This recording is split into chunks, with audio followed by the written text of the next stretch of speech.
The saying, as above, so below, has had so many people confused. Just look at how many people there are that notice that on a certain tarot card, a man is pointing down and a man is pointing up. Then we have the Bible that references as above, so below, which means in the mind and on the earth, or up in heaven, or in the microspace. Then we have people that think that because they see it in movies and they see representations of as above, so below, that they know what it means. But the problem with that is you can get your mind stuck out in space, or you can get your mind stuck in physical material world and science. And if you don't have that middle ground, which is you, if you haven't caught up to who you are in the middle of it all, then the as above, so below part makes no sense because you're stuck on one or the other instead of understanding that you're in the center of it.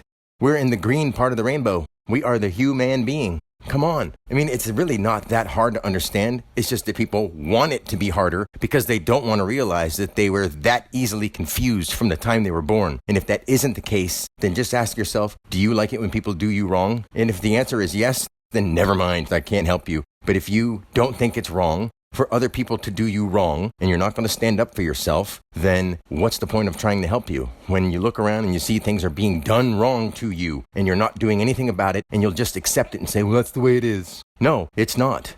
You're here. You have the ability to think. Human beings have a blessing because we are the ones that the universe has not necessarily chosen, but we are given the ability, the luxury to think on a higher level than the other animals. We can say, hey, this actually does work this way, or hey, this doesn't work this way. Let's do something to make it better. We can do that. Or we can say, hey, I can see how this works and I can manipulate people with it. Instead, we've done that. Now we have to see how much of that we've done and fix it. That is the point. Always will be, always has been. And there's no other thing to be doing here besides fixing the problems. Not just living in luxury and living it up. You're not here to do that. You're here to cleanse and fix and grow, not to stay stuck. One of the worst, most detrimental and negative sayings that we have is when people say, money, gotta have it. We gotta have it to survive. That's the worst saying that we could possibly have because it's giving power to something that's not even real, that we've made more important than what is real. If we truly treated each other like family, who would you be charging money to? No one. When you understand that we are the living bodies of the great one God, we are the living pieces of that, and realize that we are a family in this universe, we're just dysfunctional, then we work on fixing who we are so we're not manipulating and taking advantage of each other. That's the simple understanding of what we need to do here. Not save up money, not get a nest egg and defend yourself from all the tyrants out there who will hurt you if you don't cooperate. That's giving in. That's being a child and letting the government run your life. That's literally what it is. That's actually what it is. You can't deny that. You're not taking care of yourself using a system made up by people you don't know. That's not taking care of yourself. That's conforming. And until people actually get that through their fucking heads, they'll never grow up. No matter how tall they get, no matter how much information they learn how to spew, they're still not growing up in a true sense. They're letting other people run their lives. And that will never be good enough. Imagine how you'd feel if your brothers who you really love and you thought really cared about you, all of a sudden don't talk to you anymore. And the reason they don't talk to you anymore is because you want them to be better people who actually live with morals. Whether they like it or not, what I'm saying is true. If I stopped talking about what's true, then all I would be doing is allowing negative things to happen to the people I care about, and it happens to be everybody. Why would I just not say what is true to spare somebody their feelings when if I don't do that, it's actually going to affect them, their soul, and multiple lifetimes of pain and suffering? Why wouldn't I continue to do what I'm doing? And of course, I will. But how would you like the feeling of knowing that you're doing everything you can to help people and they're just going to avoid you and not want to talk to you? By doing that, they're setting themselves up for failure like they wouldn't understand and that they would never believe until they go through it. And I've gone through it. So I'm trying to prevent that for everyone that I can because I love you.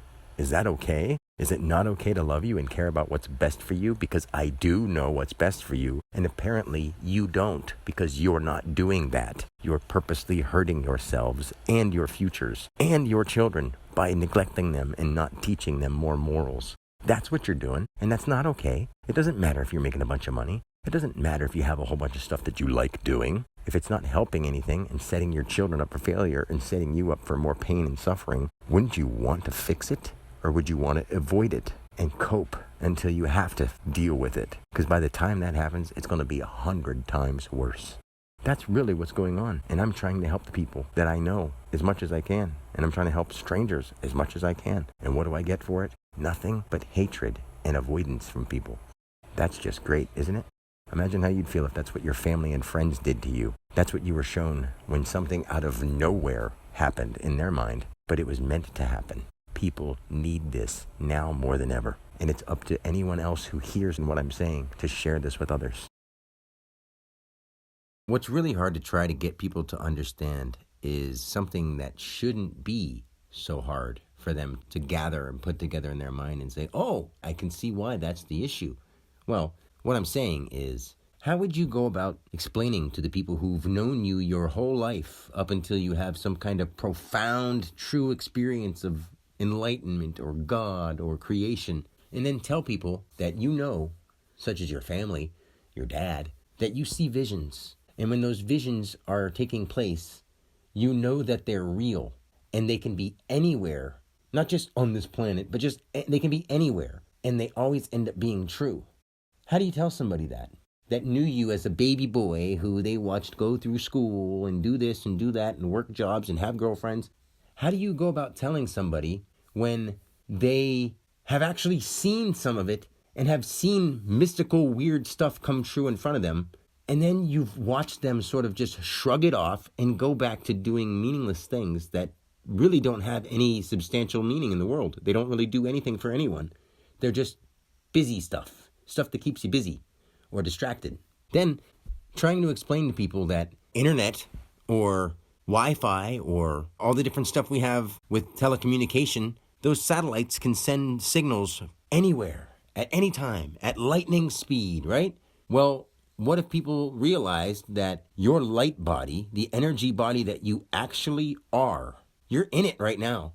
You just don't seem to take that part of you very seriously when it's actually the most primal and the most profound part of you. It's who you are altogether, operating this flesh suit that you have. And this flesh suit has all these memories that you seem to take as more real than the truth behind it all. In the same way that a computer or a satellite can send a signal seemingly at a moment's notice, the connection that we all have with the light energy that doesn't necessarily have visual light to it, but the living essence that we all have in us, doesn't just send stuff in real time. It sends things and it stores and knows and has the information of all things of all time.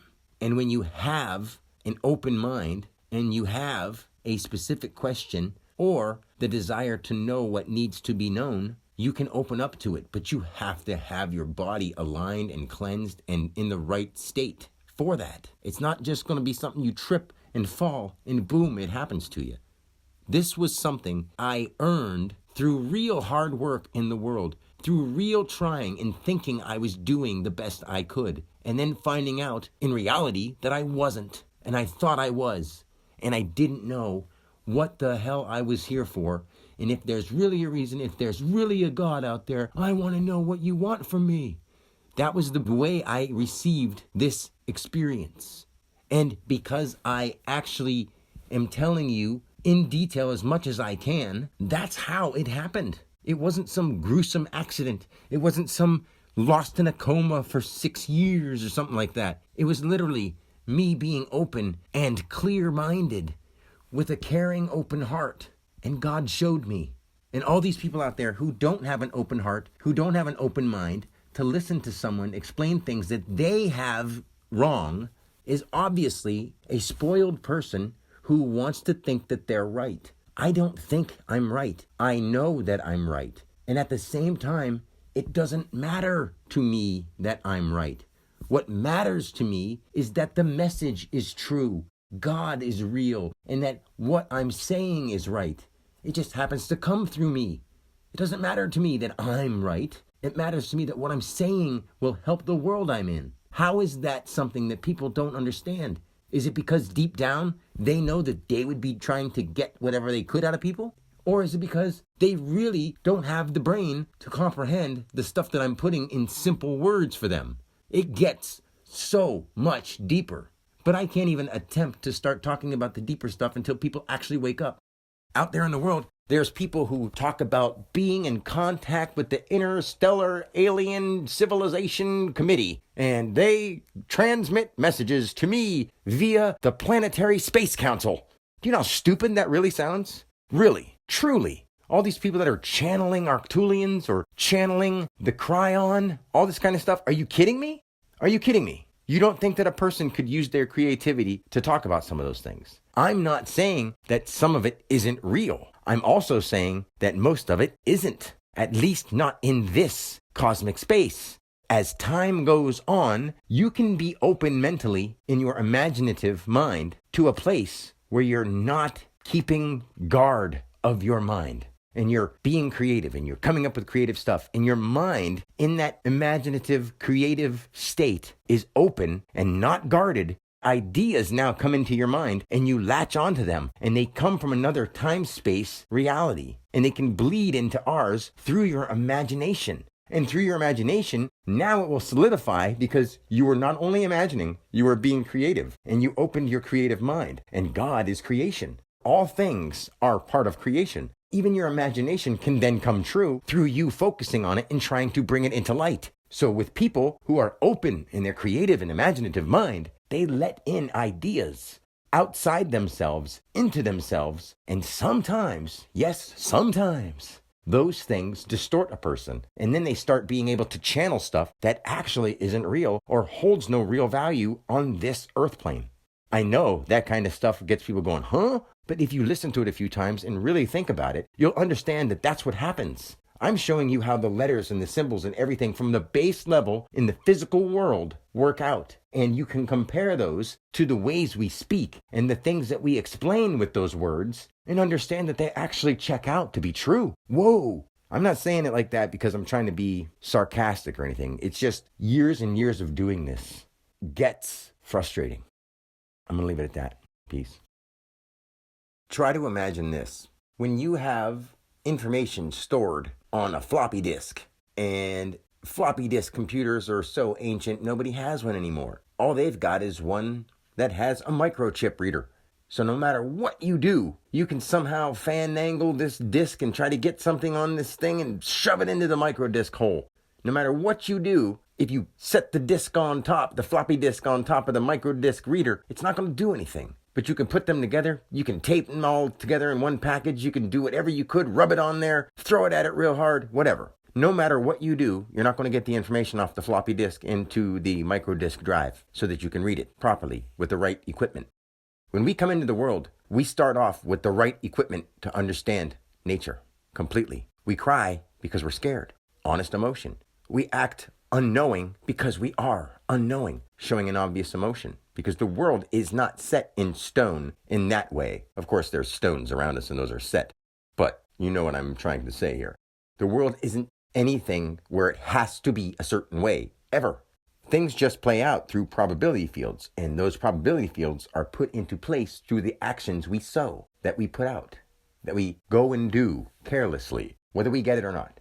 But with that floppy disk trying to be shoved into the microdisc, all of a sudden, this clean slate, no matter how it came into the world, whether it was born with some horrible disfiguration or some kind of disease or some kind of advancement or some kind of extra gifted ability, those things can be taken away at a very, very young age with things like vaccines and shots and the things that the parents put on the kids or do to the kids, feed to the kids. If they don't breastfeed and use artificial formulas or the hormones of a cow when a baby is young and you're feeding it the system that could use earth materials, but instead you're feeding it hormone materials from a cow that's supposed to go to a baby cow, and you're feeding it to a baby human being. At a very young age, that's going to be built into their body.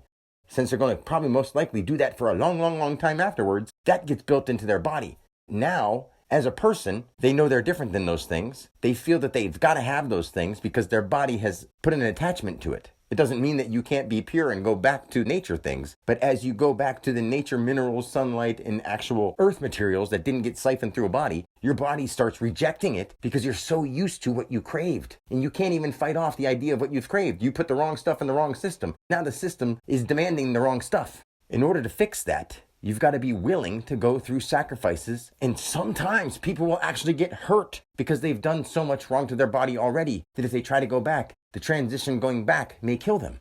That's the way it works sometimes. Life is fair in that way. We all set our own bodies up to a certain degree, whether we know it or not. Young children are innocent because their parents or loved ones or guardians are the ones who feed them and take care of them and handle them and make sure that they have this or that kind of experience or this kind of guidance. And a lot of that's missing. So with that scenario I'm giving you with the microdisc, I don't know how to say this about myself because it's not like, ooh, look at me. But I cleaned my system through the fire of wanting to know the truth. My real heartfelt desire was to help others, to not necessarily be the hero, but fix the world I'm in because I love this. I love existence. I don't love what's going on out there.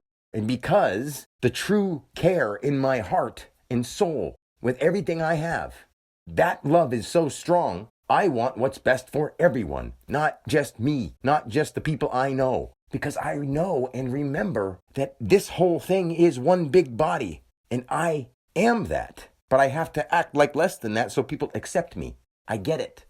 If you felt this way and knew this stuff that I knew and know and will know forever, truly the way I do, you wouldn't blame me for trying so hard to get people to listen. Whether or not they say, well, that's not what I think an enlightened being would say. That's not what my Christ would do. That's not what my God would do. You are. What are you talking about?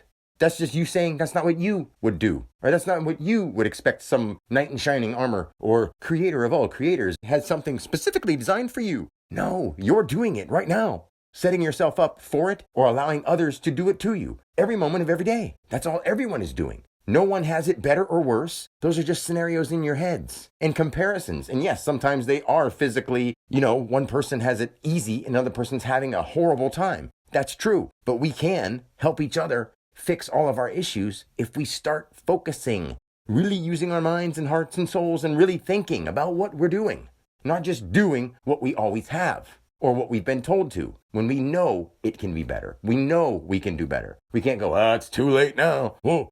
Whatever we've done, let's try to fix it because we know we can. Even if it gets to the point where it's so bad, there's no fixing it. Why wouldn't you try? Instead of just, well, fuck it, I'm going to party it up and live it up until I die. You do this over and over and over again until you learn, and then you move on to something much, much better than this. And when I say I know, I do know. That's why I'm still trying as hard as I can, even though as an individual, I get pissed off and hurt. Of course, I'm an honest person. I'm not putting on a show like most people are. That's why it's hard for me to even put out videos because I don't want to get angry or show my true feelings like I do because sometimes I lose my spot and I don't want to be on a camera doing that and I don't want to edit stuff. I want to keep things real. I will keep things real. But we're putting the wrong disc in the wrong drive. We're putting the wrong food in, we're putting the wrong information in, and therefore we're putting the same kind of wrong proportional information out. Some of it is true, but some of it, and a lot of it, doesn't have to be. And it will be much better if we got real with ourselves, not just learning the truth about past actions that were taken. Start doing better, knowing from past experiences and comparing with, hey, is it better to needlessly kill things when we could live without doing that? No, let's just keep doing it because that's what we've always done. That doesn't make any sense. That's an animal talking in a human body. And it's only because you've been being fed that your whole life. And it's not because the people that did it knew. There were once people who knew these things deeper than this. People can intuitively get it. People can logically get it. But sometimes it's really hard to find even one person out of billions that is sensitive and can really understand. We've changed so much that before people started keeping record of how people are and how our ancestors were, we were something much different. And I know about that too. And there's many different versions of that. When it comes down to it, there's nothing physical to our reality at all. But since we're in a physical reality right now for a lifetime, that sounds like riffraff. It sounds like, what are you talking about? Don't say stuff like that. But the part of our body that is the most real isn't physical, and it really is immortal. That part of every person is immortal. You just don't have your ego things anymore. After you lose this life, you're not going to sit here worrying about any of the statistics that you as an individual named your name did. But you will still be alive. And you'll be like, what? Right now, I can't imagine what it would be like to worry about something outside myself because I'm actually that instead of this idea of this person that I am with this name. Of course, it's hard to imagine that. I'm not imagining that. I know that. It's the opposite way around for me. In reality, I am the whole universe, and I know more about this universe than anyone I've ever met. But they've got really cool, fun stories, and they're exciting and entertaining, and those are distractions from the ultimate truth. The ultimate truth is there is no material for you to look at and touch. You are it. You are becoming every form and every shape, but you're just one of the bodies looking at itself. It's that deep and deeper, but most people can't even start to get that, and I get it. So I am the opposite way around. I'm acting like the Dan Alexander that I once was because that's the only way I can get people to interact with me. They don't want to know the truth. And someone talking like this sounds crazy, but I can act normal if people want me to. I don't even know what that is. Just pay taxes and drive a car and pay your fees for everything and don't ask questions. Do you know how stupid that really sounds? If you're really awake, you'll understand how stupid everyday life seems to cooperate with. And it's not because I'm putting anyone down. It's just I want you to open your eyes really, not just say it. I'm awake, but I want to go pay my taxes and be a good citizen. You're not awake at all. You're still acting like you're awake, but you're asleep as can be. I'm here as a wake-up call because I care about you and I want you to live your life, not somebody else's, like we all have been and still are until we change that. And we can change that. That's our job, really. And I'm leading the way if I must. I'd rather work with you than try to help you without you listening or paying attention to someone who actually cares and actually knows what they're talking about. Until next time, God bless.